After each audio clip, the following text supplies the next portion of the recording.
ನೋಡಿ the final presentation is here with restaurant style egg fried rice and the ketchup smile and onion. ಊಟ ಮಾಡಿ ಚೆನ್ನಾಗಿರಿ ಮನೇಲಿ. Happy weekend. Hello guys, welcome back to my new vlog. ಇವತ್ತು ನಾವೇನು ಮಾಡ್ತೀವಿ ಅಂದರೆ restaurant style egg fried rice ಮಾಡ್ತಾಯಿದ್ದೀವಿ. ಇದಕ್ಕೆ ಫಸ್ಟ್ ನಾವೇನು ಮಾಡಬೇಕು ಅಂದರೆ ಒಂದು ಬಾಣಲಿ ಇಟ್ಕೊಂಡು 1 ಟೇಬಲ್ ಸ್ಪೂನ್ ಆಯಿಲ್ ಮಾಡ್ತೀವಿ. ಈಗ ನಾನು 3 ಜನಕ್ಕೆ 8 ಮೊಟ್ಟೆ ತೊಗೊಂಡಿದ್ದೀನಿ. ಈ ಥರ ಮಿಕ್ಸ್ ಮಾಡಿಕೊಂಡು ಮೊಟ್ಟೆನ ಹಾಕೋಬೇಕು. ಮೊಟ್ಟೆನ ನೀವು ಈ ಥರ ಗಟ್ಟಿಯಾಗಿ ಲೇಯರ್ ಥರ ಮಾಡ್ಕೊಂಡ್ರೆ ಸೊ ದಟ್ ನಿಮಗೆ ಮೊಟ್ಟೆ ಟೇಸ್ಟಿಯಾಗಿ ಸಿಗುತ್ತೆ. ಇದೇ ಥರ ಬೇಯ್ತಾ ಇರಬೇಕು, ಮೊಟ್ಟೆ ಗಟ್ಟಿ ಆಗಬೇಕು. ಇದೇ ಥರ ಬೇಯಲಿ. ನೆಕ್ಸ್ಟ್ ಸ್ಟ್ರಕ್ಚರ್ ಆದಮೇಲೆ ನಾನು ತೋರಿಸ್ತೀನಿ. ನೋಡಿ ಈ ಥರ ನೀವು ಈ ಥರ ಲೇಯರ್ ಆಗಿ ಮೊಟ್ಟೆ ಬಂದರೆ ಈ ಥರ ಗುಡ್ಡೆಯಾಗಿ ಸೊ ದಟ್ ನಿಮಗೆ ಬ್ರೇಕಬಲ್ ಆಗಲ್ಲ. ಜಾಸ್ತಿ ಬೇಯಿಸಿದಷ್ಟು ಈ ಥರ ಲೇಯರ್ ಬೈ ಲೇಯರ್ ಬರುತ್ತೆ. ನೋಡಿ ಈ ಥರ ಮೊಟ್ಟೆ ನಿಮಗೆ ಲೇಯರ್ ಬೈ ಲೇಯರ್ ಬಂದರೆ ನೋಡಿ ಎಷ್ಟು ತುಂಬ ನೀಟಾಗಿ ಬಂದಿದೆ. ಇದನ್ನು ಒಂದು ಬೌಲ್ಗೆ ಹಾಕೋತಾ ಇದ್ದೀವಿ. ನೋಡಿ ನಾವು ಇವತ್ತು ಯೂಸ್ ಮಾಡ್ತಿದ್ದು ಫ್ರೀಡಮ್ ಆಯಿಲ್ ಯೂಸ್ ಮಾಡಿ ಲೆಸ್ಕೊಳ್ಳಿ. ಈಗ ನೋಡಿ ನಾವು ಈರುಳ್ಳಿ ಕಟ್ ಮಾಡಿದ್ದೀವಿ, ಲೇಯರ್ ಬೈ ಲೇಯರ್ ಹಾಕ್ತೀವಿ.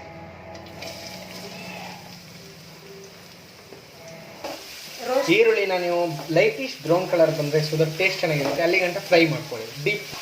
ಈಗ ನೆಕ್ಸ್ಟ್ ನಾವು ಚಿಲ್ಲಿ ಹಾಕ್ತಾ ಇದ್ದೀವಿ, ಗ್ರೀನ್ ಚಿಲ್ಲಿ ಫಾರ್ ಖಾರ. ಈಗ ನೆಕ್ಸ್ಟ್ ನಾವು ಬೀನೀಸ್ ಹಾಕ್ತಾ ಇದ್ದೀವಿ. ರೆಸ್ಟೋರೆಂಟ್ ಸ್ಟೈಲ್ ಮಾಡೋದ್ರಿಂದ ನಾವು ಬೀನೀಸ್ ಕ್ಯಾರೆಟ್ ಎಲ್ಲ ಹಾಕ್ತಿದ್ವಿ. ನೆಕ್ಸ್ಟು ನಾವು ಕ್ಯಾರೆಟ್ ಹಾಕ್ತಾ ಇದ್ದೀವಿ. ನೆಕ್ಸ್ಟು ದೊಡ್ಡ ಮೆಣಸಿಗೆ ಹಾಕ್ತಾಯಿದ್ದೀವಿ, ಐ ಮೀನ್ ಕ್ಯಾಪ್ಸಿಕಮ್.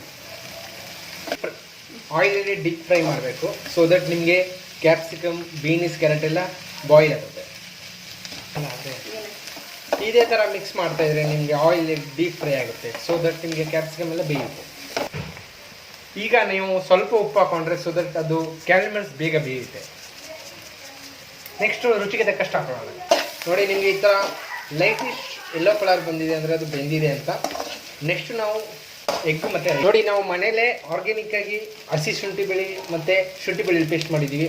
ಇದು ಹಸಿಮೆಣಸಿಕಾಯಿ ಪುಡಿ, ಇದು ಶುಂಠಿ ಬೆಳ್ಳುಳ್ಳಿ ಪೇಸ್ಟ್ ಪುಡಿ. ನಾವು ರೆಡ್ ಚಿಲ್ಲಿ ಸಾಸ್ ಹಾಕ್ತಾಯಿದ್ದೀವಿ. ಸ್ವಲ್ಪ ಖಾರ ಇರಲಿ. ಮತ್ತು ನೀವು ಚೈನೀಸ್ ಐಟಮ್ ಮಾಡಬೇಕಂದ್ರೆ ಈ ಥರ ಎಲ್ಲ ಹಾಕೋದು ಚೆನ್ನಾಗಿರುತ್ತೆ. ನೋಡಿ ಬಾಸ್ಮತಿ ರೈಸು ಎಷ್ಟು ಚೆನ್ನಾಗಿರುತ್ತೆ ಅಂದರೆ ಉಡಿಯಾಗಿ ನಾವು ಮಾಡಿದ್ದೀವಿ. ಅದನ್ನು 1 ಅವರ್ ನೀವು ಉಣಿಸ್ಬಿಟ್ಟು ನೆಕ್ಸ್ಟು ಬೇಯಿಸ್ಬಿಟ್ಟು ಈ ಥರ ಮಾಡಿದ್ರೆ ಉಡಿಯಾಗಿರುತ್ತೆ, ಚೆನ್ನಾಗಿರುತ್ತೆ. ನೋಡಿ ನೆಕ್ಸ್ಟ್ ಪೆಪ್ಪರ್ ಪುಡಿ ಹಾಕ್ತಾಯಿದ್ದೀವಿ. ಸ್ವಲ್ಪ ಹಾಕ್ಕೊಡಿ, ಆಮೇಲೆ ಹೋಗ್ತಾ ನೀವು ಜಾಸ್ತಿ ಹಾಕೋಬೋದು. ನೆಕ್ಸ್ಟ್ ಎಗ್ ಮಸಾಲ ಹಾಕ್ತಾಯಿದ್ದೀವಿ. ಇದು ಟೇಸ್ಟ್ ಕೊಡುತ್ತೆ.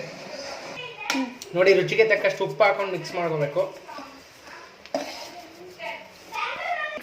ಈಗ ನಾವು ಫಸ್ಟೇ ಹುರಿದಿಟ್ಕೊಂಡ್ರೆ ಮೊಟ್ಟೆ ನೋಡಿ ನಿಮ್ಗೆ ಎಷ್ಟು ಲೇಯರ್ ಬೈ ಲೇಯರ್ ಬರ್ತಾ ಇದೆ ಅಂದರೆ restaurant style egg fried rice.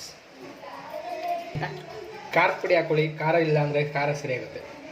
ಈಗ ನೀಟಾಗಿ ಮಿಕ್ಸ್ ಮಾಡ್ಕೊಳ್ಳಿ. ನಿಮಗೆ ಫೈನಲ್ ಔಟ್ಪುಟ್ ಚೆನ್ನಾಗಿ ಬರುತ್ತೆ. ರುಚಿಯಾಗಿ ಮಾಡ್ಕೊಳ್ಳಿ, ಮನೇಲಿ ತಿನ್ಕೊಳ್ಳಿ. Restaurant style egg fried rice. ನೋಡಿ ಫೈನಲ್ ಔಟ್ಪುಟ್ ನಿಮ್ಗೆ ಎಷ್ಟು ರುಚಿಕರವಾಗಿ ಎಗ್ಗು ಸಿಗುತ್ತೆ. ನಿಮಗೆ ಬಾಸ್ಮತಿ ರೈಸಲ್ಲಿ egg fried rice, restaurant style egg fried rice. ನೋಡಿ ಎಷ್ಟು ನೀಟಾಗಿ ಮಿಕ್ಸ್ ಮಾಡ್ಕೊಳ್ಳಿ. ಈ ಥರ ನಿಮಗೆ ಎಲ್ಲ ಥರ ರುಚಿಕರ ಎಲ್ಲ ಹಿಡಿದಿದೆ. Restaurant style egg fried rice. Subscribe ಮಾಡಿ, ಲೈಕ್ ಮಾಡಿ, ಶೇರ್ ಮಾಡಿ, ಮನೇಲಿ ಮಾಡ್ಕೊಂಡು ತಿನ್ಕೊಳ್ಳಿ. ನೋಡಿ ನಿಮಗೆ ಈ ಥರ ಫೈನಲ್ ಔಟ್ಪುಟ್ ಬರುತ್ತೆ. Thanks for watching. ಸಪೋರ್ಟ್ ಮಾಡಿ, ಇದೇ ಥರ ಲೈಕ್ ಮಾಡಿ, ಶೇರ್ ಮಾಡಿ, ಸಬ್ಸ್ಕ್ರೈಬ್ ಮಾಡಿ.